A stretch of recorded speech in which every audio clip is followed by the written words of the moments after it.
Well, friends, it is Halloween, and this report out there is actually really hard to take in. I just got this 1.2 billion people at high risk, and this is the powers that be that are even saying this. This is not coming from some website or some YouTuber or something like this.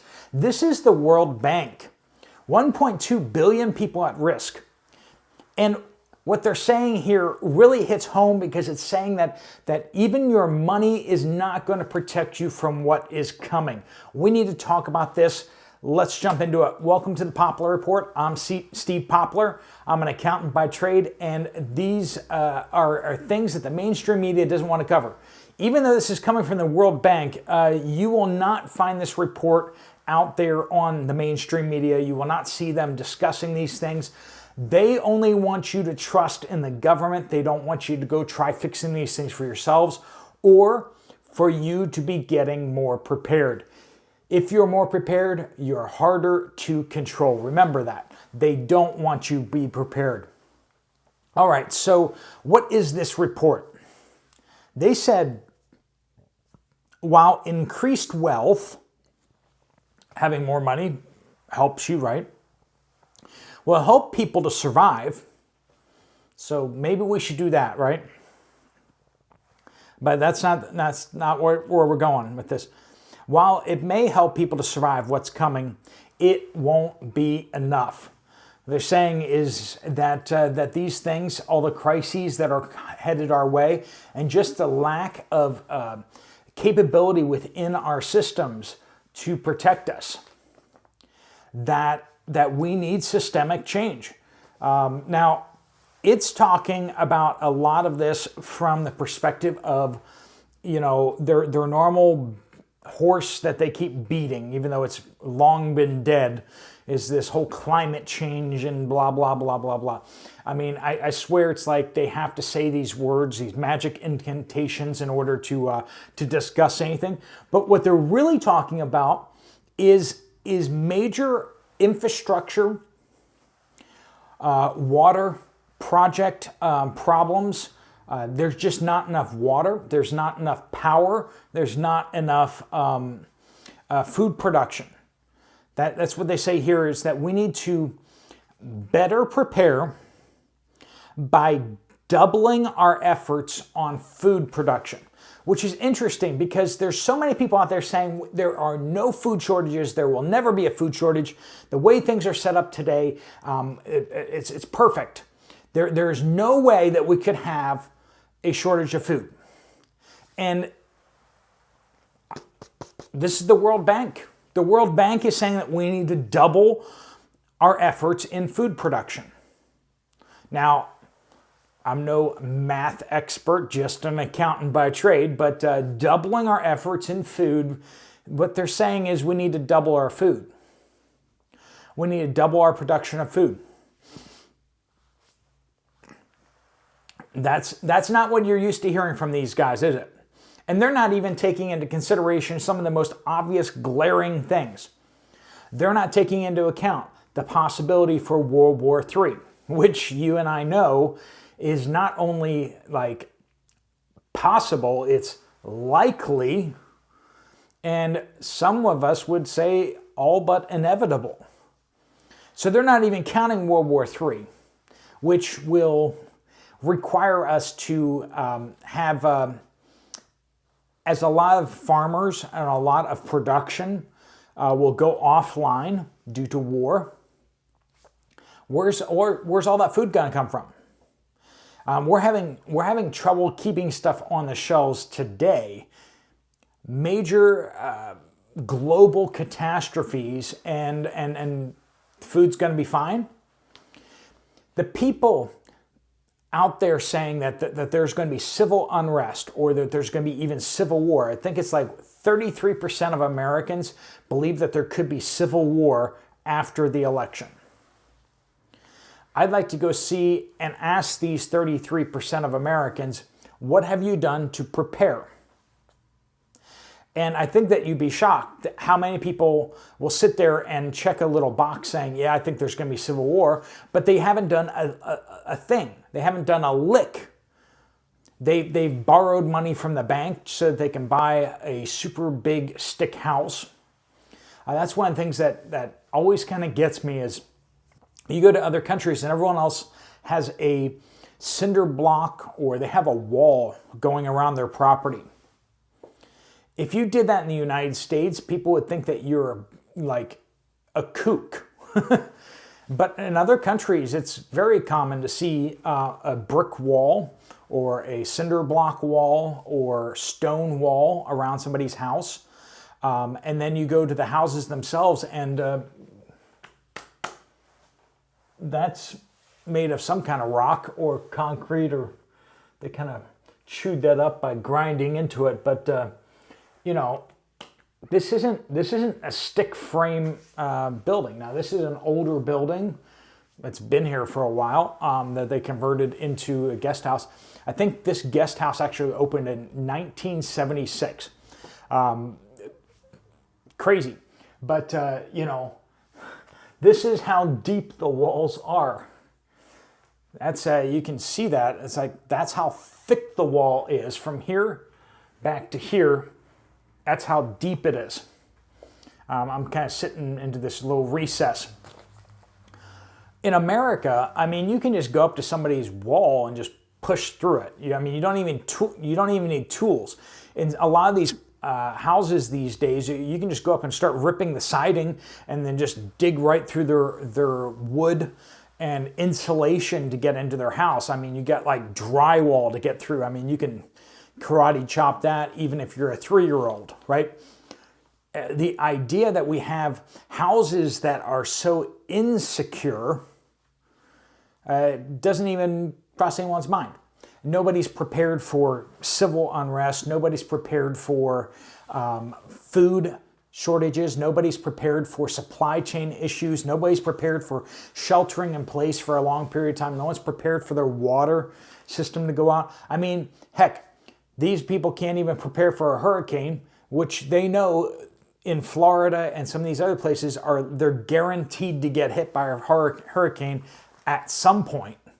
I mean, it's not even like a possibility. It's like it is an inevitability.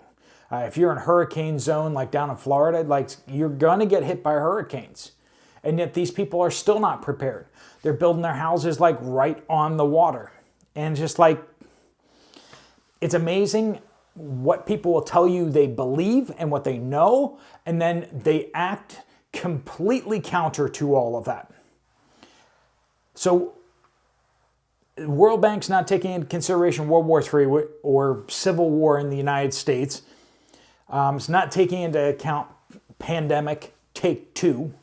I think that we all kind of see that writing on the wall. It's like pandemic 1 was almost successful, and so they're trying to tweak things. They're trying to change the legal rules and everything like that so that pandemic 2.0 will succeed in all the insane things that they wanted to do to us. Remember, all these people out there saying that it is racist and absolutely unthinkable to require people to show their IDs to vote were the same people just a couple of years ago who wanted to require every single person to show their card in order to get into the grocery store, to show that they had gotten it. They were going to require that in order to get groceries. You weren't going to be able to shop without it. You weren't going to be able to get on an airplane. You weren't going to be able to get on a bus. You weren't going to be able to do anything, go into any store of any sort. You weren't going to be able to go into school. I don't know how that's supposed to work, where you're required to go to school but then not allowed to go to school. These people wanted to mandate that little piece of paper, the papers, and yet now can't do that. Can't do that for anything unimportant like voting. These people worldwide are trying to jam socialism down our throats. And we all know that socialism and production doesn't work well together. If you have socialism, production drops dramatically. I mean, the Great Leap Forward in China caused, what, 30 million people to starve? Every time that we see socialism jumping in and helping with agriculture, like it did in Soviet Russia as well, millions of people starved to death. So, will wealth protect you? No. Food production, infrastructure, us working together to create these things. I as crazy as it sounds, some of these recommendations by the World Bank, I actually agree with. We need to redouble our food production, our efforts towards food production.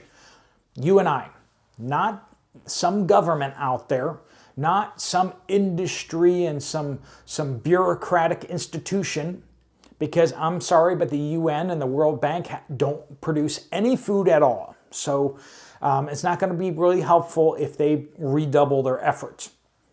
What needs to happen is you and I, we need to take our food production from getting, oranges from South Africa. We were talking about that last week. Folks in Maine and then elsewhere were getting oranges from South Africa. And we're just kind of commenting on, like, we've never seen that before. We get oranges from South America and stuff like that, but South Africa is kind of a long way. We need to start getting our food from down the street. We need to be able to know which farm that food came from. And we need to have a personal relationship with that farm so that when that farm produces food, they know that we're going to buy it from them. We need to take our food supply chain and take it local.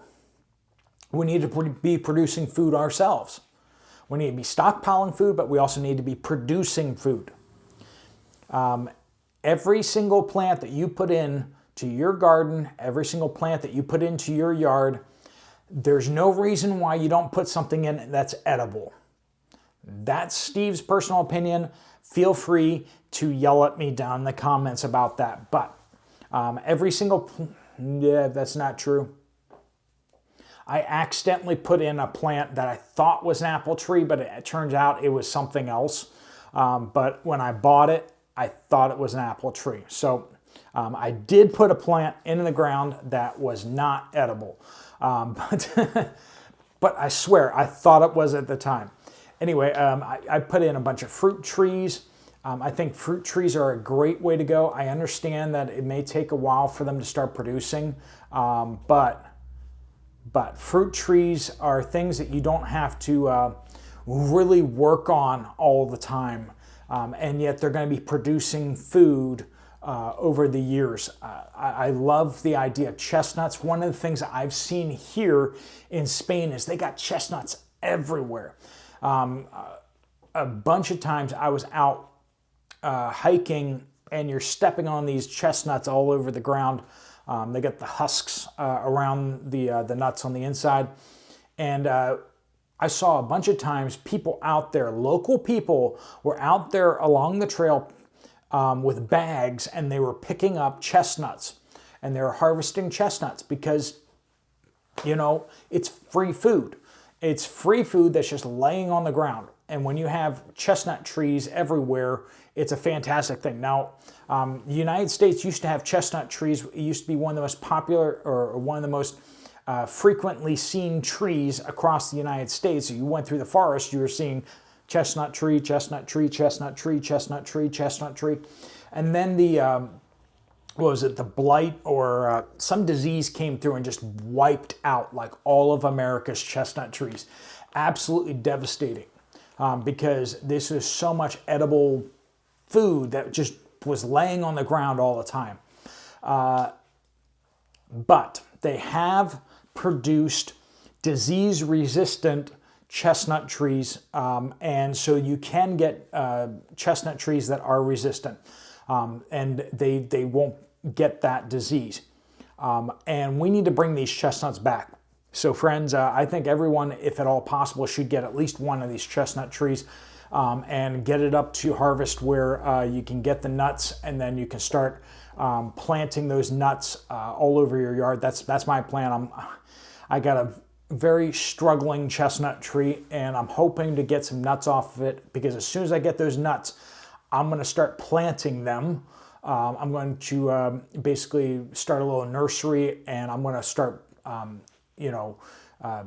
getting those nuts into trees, and then planting those trees all over the place, because chestnut trees are just some of the most awesome trees out there in the world. I got to eat some roasted chestnuts here while I was here. We need to, as the World Bank says, and we shouldn't necessarily listen to everything that they say, but we shouldn't listen to much of what they say. But in this case, we should redouble our efforts for food production, infrastructure, and like I said, we need to localize, and we need to have backups. We need to go to the grocery store when it's convenient and get the convenient things that we want, but know that we have things lined up to get what we need locally and producing it ourselves. We need to be producing enough food for ourselves and amidst our neighbors so that we can be self-sufficient, or we need to have a plan to get up to self-sufficiency. And that's something that you may need to do, or you need to know people who can do that.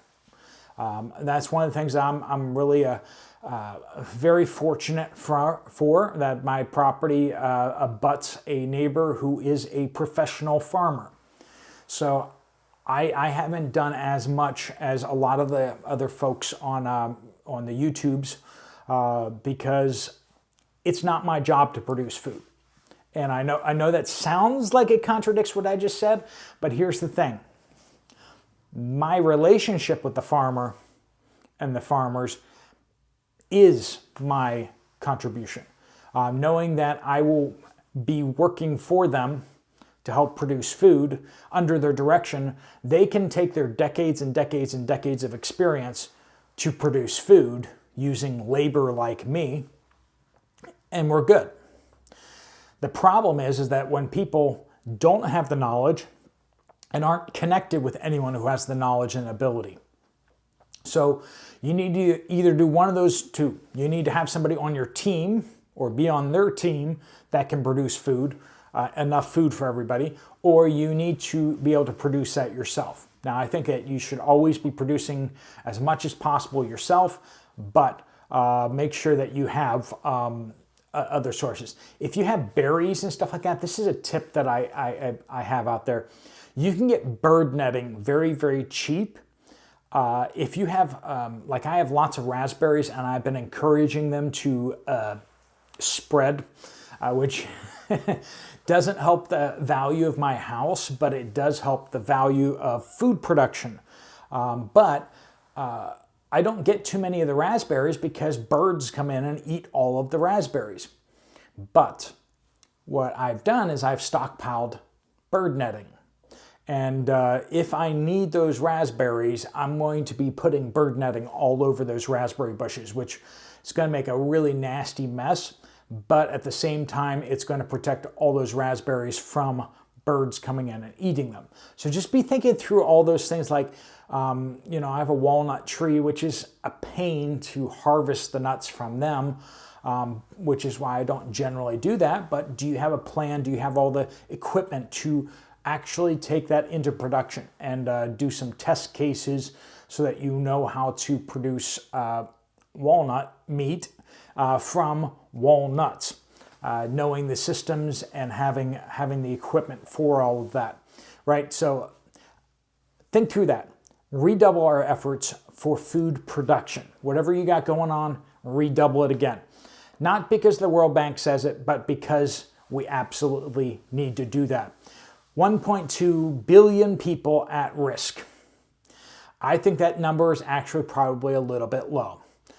We've all heard what happens after power goes out in the United States, that well over the majority of people in the United States probably won't last a year. because of food, because of sickness, because of violence and such. When power goes out, the lights are going to go out on civilization in the West. And it looks like that day may be coming sooner than most people believe. All right, friends, let me know what you guys think down in the comments down below. Easy things you can do. I've been experimenting with Jerusalem artichokes, but they haven't been going so well for me. So I need to figure those out. That's on my to-do list to figure out what I'm doing wrong with them. And because I have them in the ground, but it just seems like the deer just murder them. It's the deer come in and just eat them. Ugh. They do terrible things to those Jerusalem artichokes. Anyway, redouble our efforts for food production. Lazy food production, let's do it. I mean, you don't need to do stuff that's really labor intensive. If you can do stuff that, like getting those fruit trees, getting trees and plants that grow like weeds that produce food, that works. You don't have to do it the hard way. You can sometimes do it the easy way, right? But you need to test now, because the easy way, like Jerusalem artichokes, is not as easy as I thought it was. And so I need to figure that out. Maybe I need to get fertilizer in there, and maybe I need to do a lot better job keeping the deer out of there. All right, friends, if you want to check out another video from this channel, there's one right up here. I'll see you over there, or I'll see you guys later. Steve Poplar of the Poplar Report out.